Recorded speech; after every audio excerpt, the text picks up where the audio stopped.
prodigals. Today, the parable, we talk about the parable of the prodigal son, but really it's the parable of the merciful father. How many times, sometimes someone will come to say, how can I receive communion because I'm unworthy? If you thought you were worthy, then you should never take communion, because you're lying to yourself. We're all unworthy.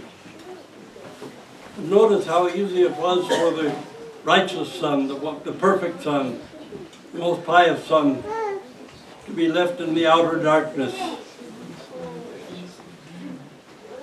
while the sinful son, the prodigal, was in the light rejoicing.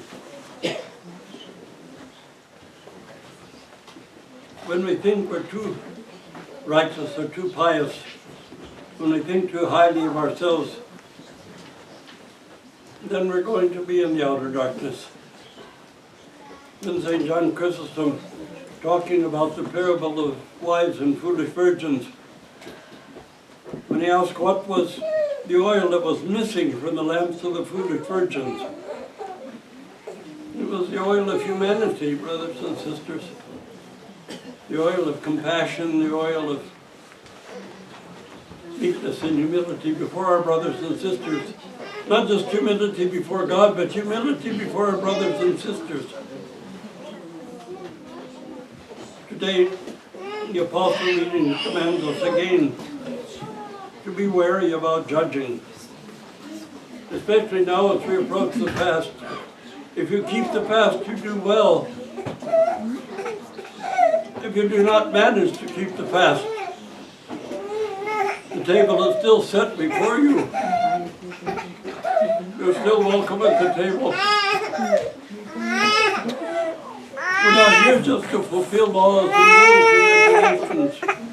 If you keep the fast, keep it. It's a matter of strengthening your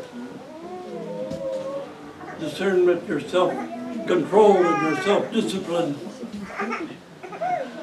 Don't keep it blindly just because you think it's a law or a rule or a regulation.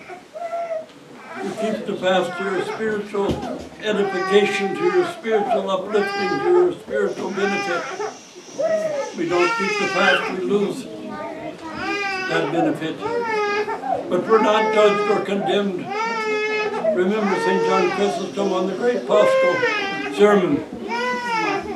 If you keep the fast, then approach with joy. If you did not keep the fast, have no misgivings. Have no fear for the table set before you also.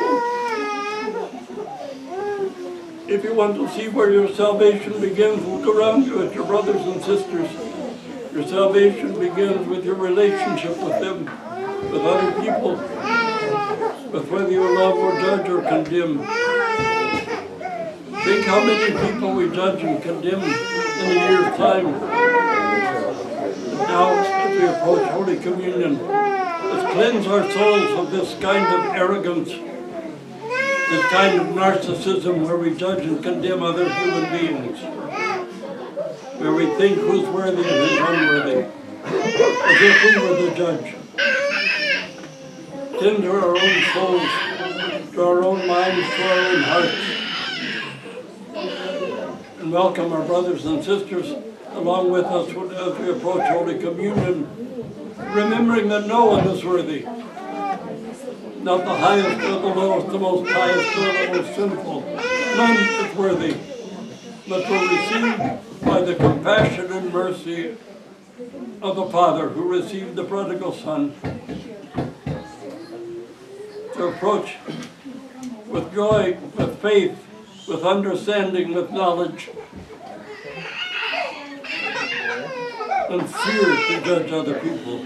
Live in fear of judging and condemning others, because nothing destroys your soul more quickly than judging and condemning other people and not tending to your own soul. To approach with joy, brothers and sisters, and if you cleanse your soul of anything, I repeat again, cleanse it of your judgment and condemnation of others. Approach with forgiveness as you seek forgiveness. rejoice in our Lord Jesus Christ, who has given so great and marvelous a holy mystery to us for the strengthening of soul and body, for the healing of soul and body, as to give us himself.